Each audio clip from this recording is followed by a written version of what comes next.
اعوذ باللہ من الشیطان الرجیم، بسم اللہ الرحمن الرحیم۔ عید غدیر کے دن کی ایک خاص نماز کہ جس کی بہت زیادہ فضیلت بیان کی گئی ہے کہ کہا گیا ہے کہ اگر کوئی شخص عید غدیر کے دن اس نماز کو پڑھے گا تو 1,00,000 حج اور 1,00,000 عمرے کے برابر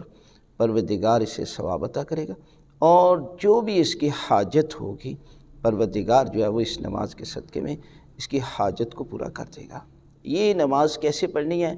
عید غدیر کے دن آپ نے زوال سے آدھا گھنٹہ پہلے غسل کرنا ہے، اور غسل کرنے کے بعد جو ہے وہ آپ نے 2 رکعت نماز پڑھنی ہے۔ یعنی یہ سمجھ لیں کہ زوال 12:15 بجے ہوتا ہے تو آپ نے 11:45 بجے اس نماز کو پڑھنا ہے،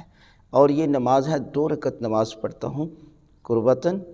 اللہ۔ سورہ الحمد کے بعد 10 مرتبہ سورہ توحید، 10 مرتبہ سورہ قدر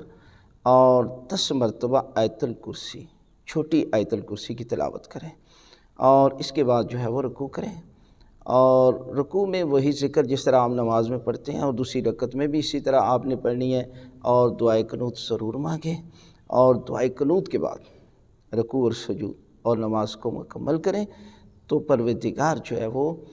آپ کو اس کا ثواب 1,00,000 حج اور عمرے کے برابر، اور جو بھی دعا ہے،